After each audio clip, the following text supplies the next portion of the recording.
As most of us know, on September 20th, 2010, Don't Ask, Don't Tell was repealed. I'm going to give you guys like a quick little explanation and a history on how Don't Ask, Don't Tell came to be. In 1961, the standard question on an application to enlist in the military in the United States was, are you homosexual?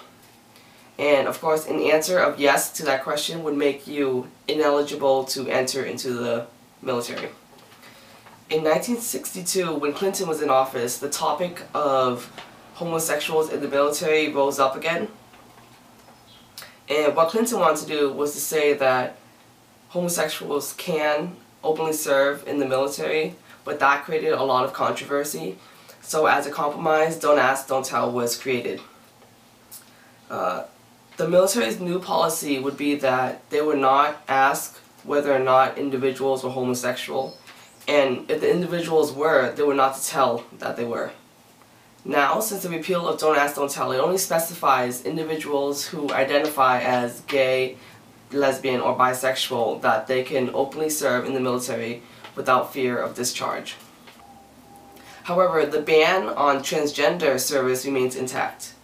Gender identity disorder is considered a medical condition by the American Psychological Association, and the military looks at it as a medically disqualifying condition.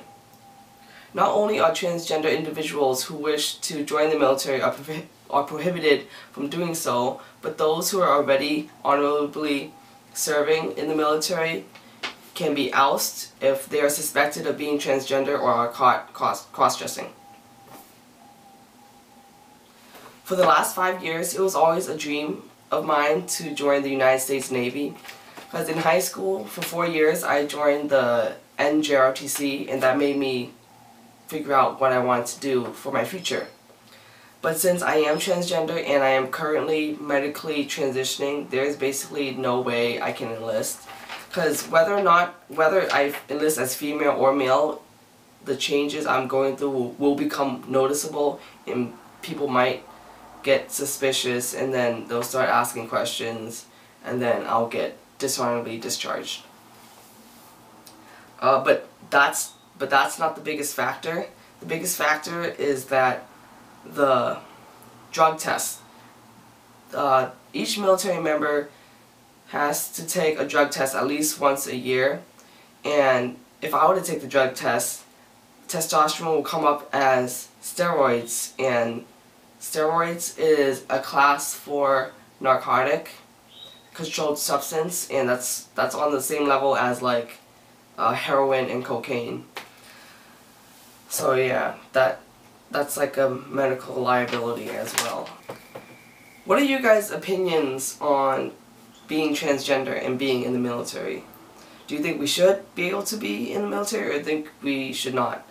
I think that we should be able to, because I don't look at it as a mental condition to the point where we're like crazy insane, or like we're literally like mentally unstable or anything like that.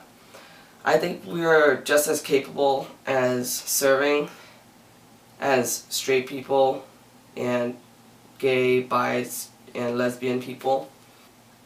I understand where they're coming from with the mental illness part and why that's the main factor on why transgender people can't join the military. But I hope that in the near future that they will overlook that part, like just that small part, and be able to let us enlist. But I honestly really highly doubt that at all, because first, if you're medically transitioning, you become a medical liability, because like I said, testosterone does show up as steroids. I don't know about estrogen or anything on males. But yeah, that's all I have to say on this topic. If you guys have your own opinions or your own inputs, you can leave a comment down below and we can have a conversation about it. But if not, I just talk to myself. It's whatever. But yeah, thanks for watching my video, and thanks for showing all the support. I appreciate it, and I'll see you guys in my next video.